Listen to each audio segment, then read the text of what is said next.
So with that said, I'm going to take this name tag off. And I'm going to make some different comments. If that's okay. See, I got dragged into a little side conversation of sorts downstairs. And I offered some rather challenging words to some people. Which I was then said, well, you should tell other people about that.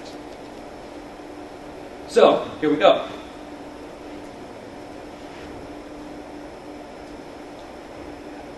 I spent a chunk of my career working with associations about what it is that makes them successful. They used to pay me for it, in fact. And so the question I want to put in front of you all as members of NHMA, and I'm going to have some particular things I'm going to ask the board and the advisory council to think about in a moment. Here's the fundamental question I think you all need to grapple with in the months to come. What are you best at? What are you best at? NHMA was created because there was a void. There was a void in this realm that we all live in amongst the other associations and the other major drivers. There was a void that was there. And NHMA was formed to fill some of that space. But I asked the question, what does it mean for NHMA to be resilient? What will it take for this organization to be thriving in 4 years? Because most startups shut down. It happens in the private sector and it happens in nonprofits as well. So here's some things that I've seen. When organizations are trying to create roots, they do so by finding the 2 or 3 things that they can do better than everyone else. And they tend to make some hard choices about some things that they may not be able to do for now. But when they find that thing that they do better than everyone else, it does a couple of things. First of all, it drives value. It continues to enhance the prestige of the organization, but also continues to demonstrate that when this organization touches it, it will be successful. The second thing it does, when you focus on the thing that you're best at, the second thing it does, it attracts resources. It attracts volunteer, people time resources. And it also attracts financial resources. So I think you all have some really hard choices to make.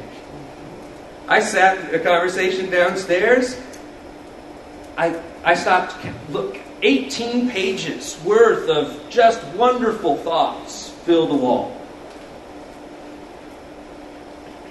And that has to be distilled. And so a couple of committee chairs summarized some of that for you today, said we could do this, we could do that. Volunteer organizations are a two-edged sword. On the one side, it's your best asset. On the other side, it can be your Achilles heel. Because as a board and as an advisory group, I think the greatest challenge in front of you guys is what does your own resilience look like? And I think the key to that is finding those 2 or 3 things that you can do better than everyone else. And people will be able to recognize that very quickly.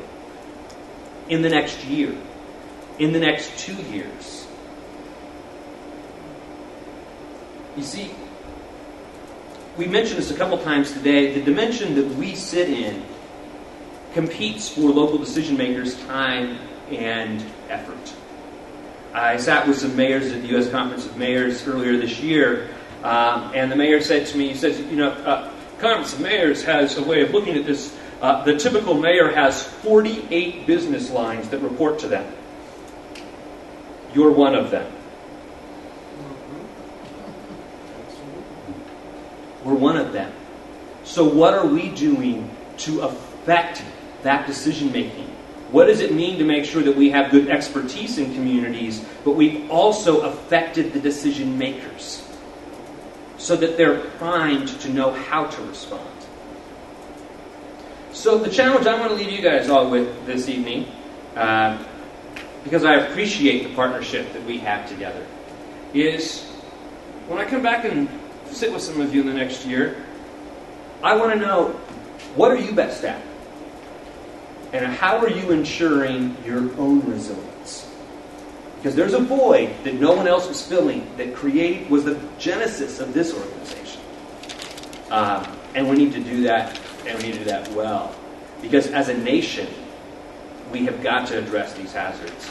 We have got to do things in a different way. Because we can't afford to keep the rebuilding efforts going the way that they've been going for the last 3 decades for the next 5. There will be disasters, and we will make substantial investments in the recovery from those. But as a nation, we can't afford it the way we're doing it today. And I think what this group offers is a window into something that may actually advance the economic resilience of this country. And that's something we'd all be better off for.